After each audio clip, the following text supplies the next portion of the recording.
Friends, कैसे हैं आप सभी? एक बार बताइए कमेंट कर आप सभी कैसे हैं। उम्मीद करता हूँ सही होंगे और अपनी तैयारी सही ढंग से कर रहे होंगे। आज की क्लास में हम वेदों को पढ़ेंगे और जो हिस्ट्री की पहली क्लास है जो दिल्ली पुलिस आरपीएफ के लिए हम संपूर्ण जी के पढ़ाएंगे। आइए देखते हैं वेदों को। और इससे पहले आपसे एक उम्मीद करता हूँ कि आप क्लास के एंड तक जरूर बने रहना, क्योंकि आप क्लास पूरी नहीं देखते हैं। जब पूरी देखोगे जब भी कुछ समझ में आएगा। तो आइए देखते हैं। वेदों की संख्या 4 मानी जाती है। नंबर 1 पर है ऋग्वेद, नंबर 2 पर यजुर्वेद, नंबर 3 पर सामवेद और नंबर 4 पर अथर्ववेद। देखिए, ऋग्वेद जो है इसका कार्यकाल जो है 1500 ईसा पूर्व से 1000 ईसा पूर्व तक है। यह सबसे प्राचीन वेद माना जाता है। यह एक ऐसा वेद है जो रचनाओं में भी बद्ध है। यह एक ऐसा वेद है जिसके अंदर रचनाएं भी हैं। इसके अंदर 10 मंडल होते हैं, 1028 सूक्त होते हैं, 10,580 रचनाएं होती हैं। और इसे पढ़ने वाला जो होता है वह होत्र कहलाता है। इसमें पहला और 10वां मंडल सबसे अंत में जोड़ा गया है और तीसरा मंडल सूर्य देवता सविता को समर्पित गायत्री मंत्र है। 9वें मंडल में देवता सोम का उल्लेख है। इसके 9वें मंडल में देवता सोम का उल्लेख है और 10वें मंडल में चतुर्वर्ण समाज की संकल्पना का आधार है। जैसे पल्लव समाज 4 जातियों में उन्हें बताया गया है, ब्राह्मण, क्षत्रिय और वैश्य, ऐसे करके। ऋग्वेद के 2 ब्राह्मण ग्रंथ हैं, ऐत्रेय और कौशिक की। आइए अब पढ़ते हैं यजुर्वेद को। इसमें यज्ञों के नियमों और विद्वानों का संकलन मिलता है। इस वेद में जो मिलता है वो यज्ञ नियमों से संबंधित विधि विधान मिलता है। इसे कर्मकांडीय वेद भी कहते हैं। इसे हम कर्मकांडीय वेद भी कहते हैं। यह वेद गद और पद दोनों में उल्लिखित है। इसके 2 भाग होते हैं।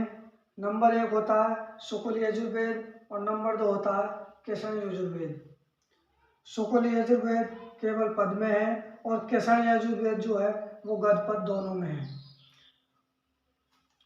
यजुर्वेद के मंत्रों का उच्चारण करने वाले पुरोहित को क्या कहते हैं? जो यजुर्वेद का उच्चारण करता है मंत्रों का, उसे हम अर्धवर्यु कहते हैं। अर्धवर्यु। यजुर्वेद के प्रमुख उपनिषद।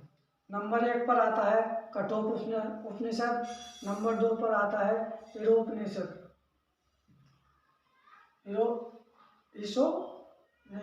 दुसोपनिषद है ये, दुसोपनिषद। और नंबर 3 पर आता है मैत्रायणी उपनिषद। यजुर्वेद का अंतिम अध्याय ईशावास्य उपनिषद है।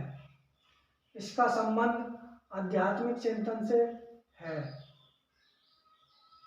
ईशावास्य उपनिषद जो है इसका संबंध आध्यात्मिक चिंतन से है। यजुर्वेद के 2 ब्राह्मण ग्रंथ हैं, शतपथ और तैत्तिरीय। यजुर्वेद के 2 ब्राह्मण ग्रंथ हैं, शतपथ और तैत्तिरीय। सामवेद का अर्थ होता है ज्ञान से, मतलब जो गान होता है, सामवेद का अर्थ होता है गान से। इसमें यज्ञों के अवसर पर गाए जाने वाले मंत्रों का संग्रह मिलता है। इसमें जो मिलता है वो यज्ञों के अवसर पर गाए जाने वाले मंत्रों का संग्रह मिलता है। इस वेद को भारतीय संगीत का जनक कहते हैं। इस वेद को जो कहते हैं वो भारतीय संगीत का जनक भी कहते हैं। इसमें जो होते हैं, इस भारत में जो 7 स्वर होते हैं, सारे गानों पा धानी की उत्पत्ति भी इसी से हुई है। सामवेद में कुल 1875 रचनाएं हैं। ये इम्पोर्टेंट बात है। सामवेद के मंत्रों को गाने वाला उद्गाता कहलाता है। ये बहुत ही इम्पोर्टेंट बात है।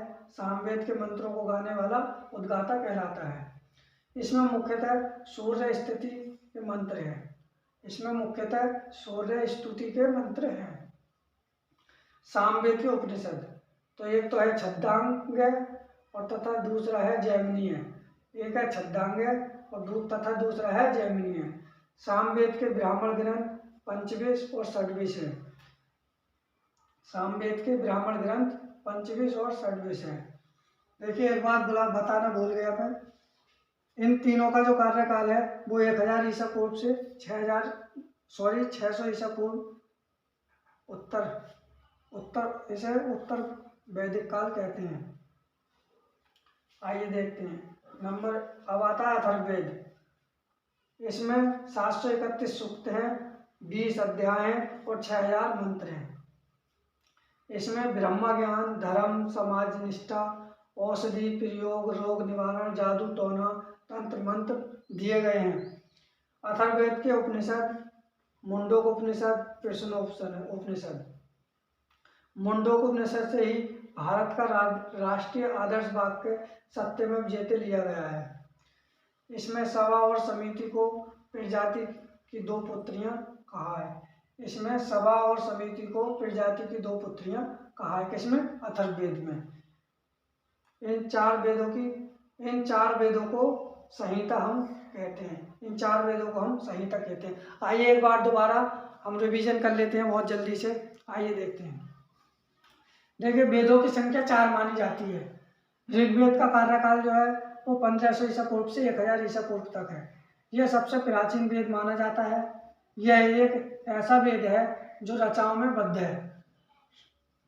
इसमें 10 मंडल, 1028 सूत्र और 10,580 रचनाएं हैं। इसे पढ़ने वाला होत्र कहलाता है। यह भी इम्पोर्टेंट बात है, इसे पढ़ने वाला होत्र कहलाता है। इसमें पहला और 10वां मंडल सबसे अंत में जोड़ा गया है। आपसे पूछ सकता है ऋग्वेद में पहला और 10वां मंडल कब जोड़ा गया था, शुरू में अंत में? तो अंत में।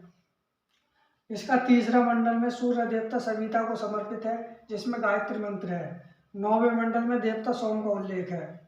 10वां मंडल चतुर्वर्ण्य का समाज की संकल्पना का आधार है। ऋग्वेद के 2 ब्राह्मण ग्रंथ हैं, ऐत्रेय और कौशिकी। अब देखिए आते हैं नीचे जो 3 वेद रहेगा, इनका कार्यकाल जो माना जाता है वो 1000 ईसा पूर्व से 6000 निकल रहा है, 600 ईसा पूर्व माना जाता है और इसे हम उत्तर वैदिक काल कहते हैं। नंबर 2 पर आता है यजुर्वेद। इसमें यज्ञों के नियमों और विधानों का संकलन मिलता है। इसमें यज्ञों और विधानों का संकलन मिलता है। इसे कर्मकांडीय वेद भी कहते हैं। ये भी इम्पोर्टेंट बात है, इसे कर्मकांडीय वेद भी कहते हैं। नंबर 3 गद और पद, ये दोनों में है। यजुर्वेद जो है वो गद और पद दोनों में है। इसके 2 भाग होते हैं, एक शुक्ल यजुर्वेद और एक कृष्ण यजुर्वेद। शुक्ल यजुर्वेद केवल पद में है और कृष्ण यजुर्वेद गद पद दोनों में है। यजुर्वेद के मंत्रों का उच्चारण करने वाला पुरोहित जो होता है वो अध्वर्यु कहलाता है। जो यजुर्वेद के मंत्रों का उच्चारण करने वाला पुरोहित होता है वो अध्वर्यु कहलाता है। यजुर्वेद के प्रमुख उपनिषद। नंबर 1 पर आता है कठोपनिषद, नंबर 2 पर आता है ईशोपनिषद और नंबर 3 पर आता है मैत्रायणी उपनिषद। यजुर्वेद का अंतिम अध्याय ईशावास्य उपनिषद है। इसका संबंध आध्यात्मिक चिंतन से है। देखिए इसका जो अंतिम अध्याय है वो ईशावास्य उपनिषद है। इसका संबंध आध्यात्मिक चिंतन से है। यजुर्वेद के 2 ब्राह्मण ग्रंथ हैं, शतपथ और Taittiriya. Very very important. Yajurveda के 2 ब्राह्मण ग्रंथ हैं, शतपथ और तैत्तिरीय। एग्जाम में पूछ सकता है शतपथ और तैत्तिरीय किस वेद के ब्राह्मण ग्रंथ हैं। नंबर 3 पर आता है सामवेद। साम का अर्थ होता है गान से। इसमें यज्ञों के अवसर पर गाए जाने वाले मंत्रों का संग्रह होता है। इसमें जो यज्ञों के अवसरों पर गाए जाने वाले मंत्रों का संग्रह होता है। इस वेद को हम भारतीय संगीत का जनक भी कहते हैं। यह भी इम्पोर्टेंट बात है। इस वेद को हम भारतीय संगीत का जनक कहते हैं।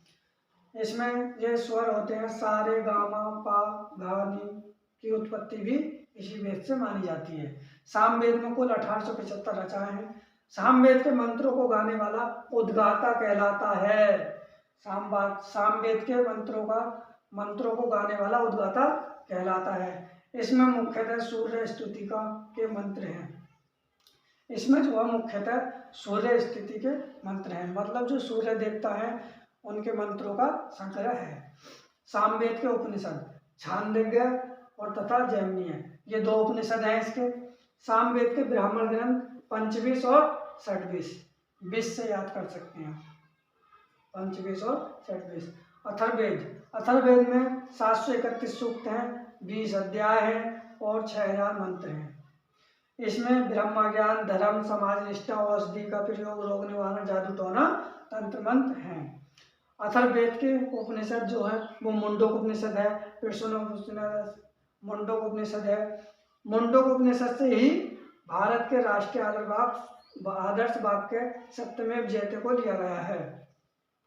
इसमें अथर्ववेद में सभा और समिति को प्रजाति की 2 पुत्रियां कहा गया है, ये भी बात ध्यान रखना। इन 4 वेदों को हम मिलाकर संहिता कहते हैं। तो आपको कैसी लगी हमारी क्लास?